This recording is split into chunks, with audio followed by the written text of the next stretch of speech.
Hello everyone. In this video, I am going to teach you the chemical coordination and integration chapter, that is chapter number 22 from NCERT class 11. I will try to cover each and every information given in NCERT book. And so let's start. So what do you mean or get from the from the heading of the chapter, chemical coordination and integration? Well, the chemical, coordination or coordination between the different parts of the body through chemicals and integration of the whole. Well, so what is the need of this chapter? First of all, we are all multicellular organisms, right? So our the different cells of our body are differently specialized. So each cells cannot do this, has specializations in certain tasks. So there must be some coordination between the different cells. Else, how would they coordinate, or what to say, like how would they maintain the homeostasis in our body? So for that reason, coordination is needed. Chemical coordination is needed, and this coordination is done by two methods. The first method that is used is the nervous system, and the second method that is, or it is a electrochemical method, and the second one which is used is this chemical coordination through hormones. Now, what are gland? Endocrine glands. Well, and glands are those which sort of secrete something, maybe. And what are endocrine glands? And organs are something that perform a function, I guess so. I'm not sure about that, by the way. And what are endocrine glands? Well, endocrine glands are those glands which are ductless and release their chemicals directly into blood, and they produce hormones.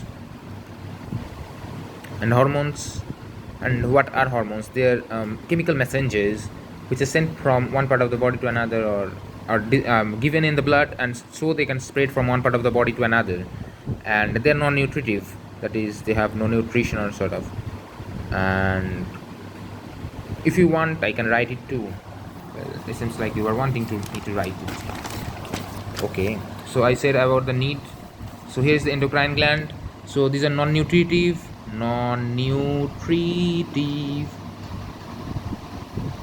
and released the chemical messengers.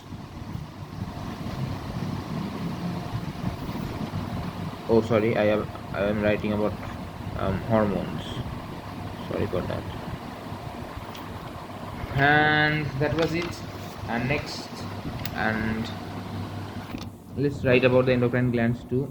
Endocrine glands. So what do they do? So they release their secretions directly into blood,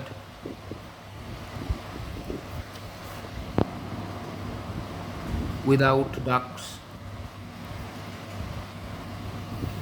And that was it. Then I said about hormones. So next, what are, what is endocrine system? Well,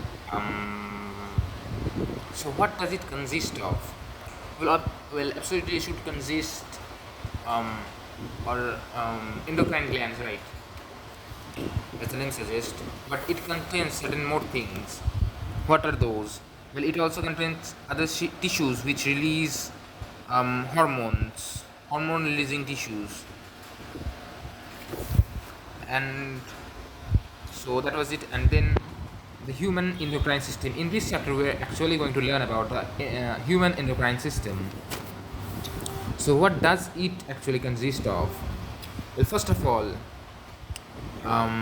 let me start from head. Okay, so first of all, let's start with the mysterious or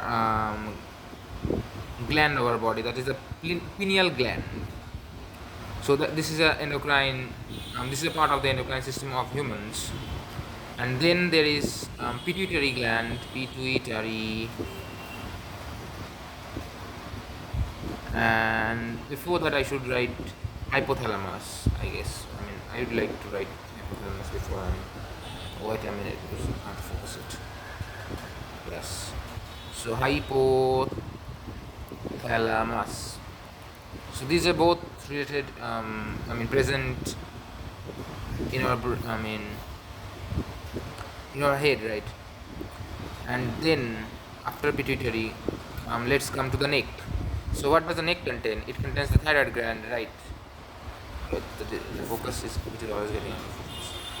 Thyroid gland, and then on the thyroid gland it contains the parathyroid glands. To remember one thing, to recall the endocrine system, it has 10 parts, okay, and this is it. And then I have written done up to 5 till now. So then let's come to the chest. The chest has a thymus gland. Then let's come to the belly. It contains the pancreas. Then what? After pancreas, well, then above the kidney, there are adrenal glands. Oh my god, the pen finished. Adrenal glands. And then, till now I have done how many? 8, right?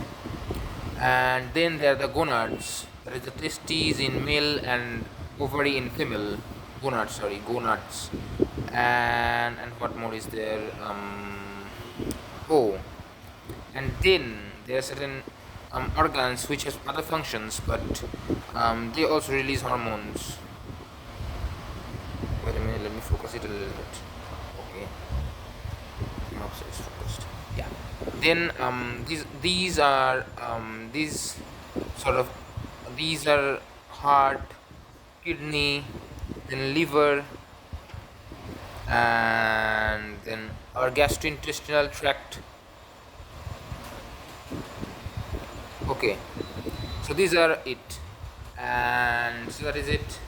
So that's for this video, and in next video I'm going to explain all of these endocrine systems, and in the end I'm also going to tell you the mechanism how hormones act as it is written in NCERT. I will try to cover each and every information given at NCERT. That's it. So this is the part 1 of the video, and in part 2 I'm going to make about the pineal gland. Okay, so that's it.